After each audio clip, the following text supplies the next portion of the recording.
Hello again. We've been looking at what are the signs of the end times. I want to read you a verse from Luke 21, or a couple of verses. Luke 21, verse 25 and 26. There should be signs in the sun, in the moon, and in the stars. And we've been looking at these signs. And upon the earth, distress of nations with perplexity, men's hearts failing them for fear. Now, perplexity means I don't know what to do. I have no idea how to get out of this problem. And men have been like this, politicians and other leaders have been trying to figure out how to stop the pandemic of COVID, now how to face the Ukrainian war. There's been perplexity all round, and people have been in fear. Now, Jesus, when he was in just about to go to be crucified, he was in a garden called Gethsemane. And I want to just show you what I discovered about there being one word used in the New Testament, one word that describes his time in Gethsemane. And the word in Greek is agonia, Agonia. I spelled that right? Yeah, Agonia. It's in Strong's reference number 74. Okay, so he was in Gethsemane, and he went there to pray. And this is in Luke chapter 22. Just turn the page if you're following me in the Bible. And he went out to the Mount of Olives, and he went to the place, and he said to the disciples, "Pray that you enter not into temptation." And then verse 41, this is Luke 22:41, he was withdrawn from them about a stone's throw distance, and he kneeled down and prayed, and he said, "Father, if you're willing, remove this cup." In other words, the fact I've got to go and face this terrible death on the cross. Remove it from me. Nevertheless, not my will, but thine be done. And there appeared an angel to him from heaven, strengthening him. Now in verse 44, here's the word. And being in an agony, he prayed earnestly, and his sweat, as it were, like great drops of blood falling to the ground. Now that's the description that Dr. Luke wrote in about Jesus' experiences in Gethsemane.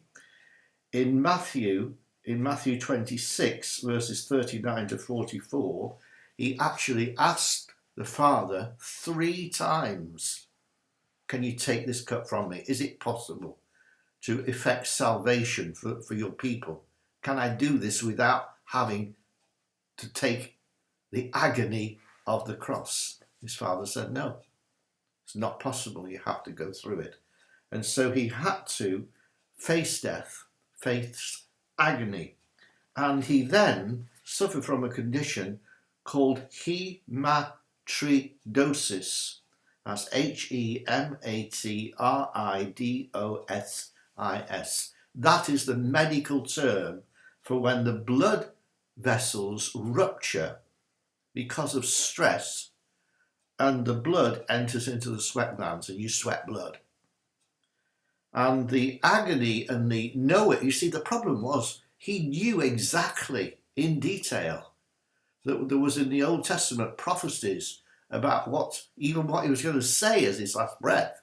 David wrote about it in the Psalms. "My God, why have you forsaken me?" He knew the details of how he was going to be beaten and how he was going to suffer. All that in detail, in advance, and he still went ahead and did it. And he asked his father, and the father said, "No, you have to do it. This is the only way to shed your blood to pay for the sins of the people." And he went through and he overcame. Not only did he know what was going to happen to him, but he was onslaughted by a spirit of fear. 2 Timothy 1:7, the spirit of fear absolutely went for him, attacked him. And he overcame that spirit of fear. He had angelic support. There was an angel strengthening him. But he knew that he was going to have to go through the scourging, the piercing of nails.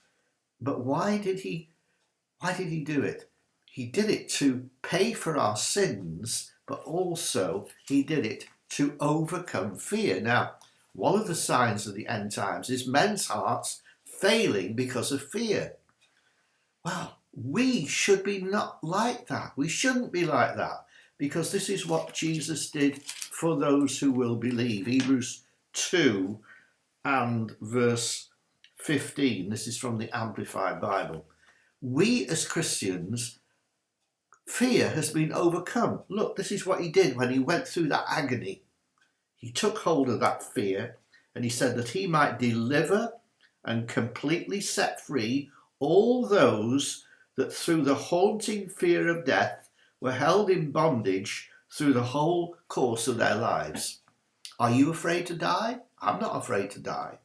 But almost everybody I meet, I suppose, I don't actually ask them, oh, hello, are you afraid to die? It's not my first question on meeting somebody new. But I can tell if somebody is afraid to die.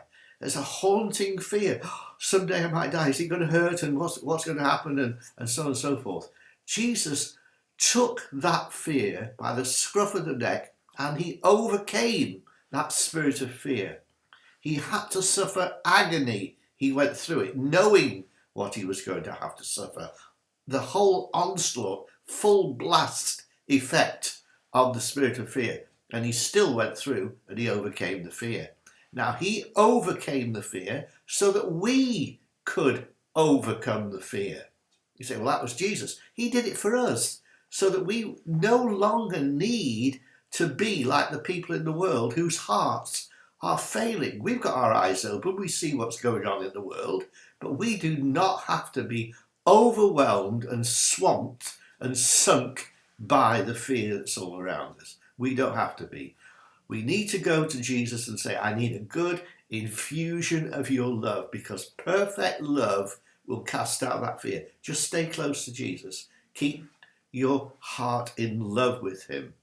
And with that heart full of love, the fear will just be flushed out. And you can say, you overcame this for me, Lord, and I thank you for it.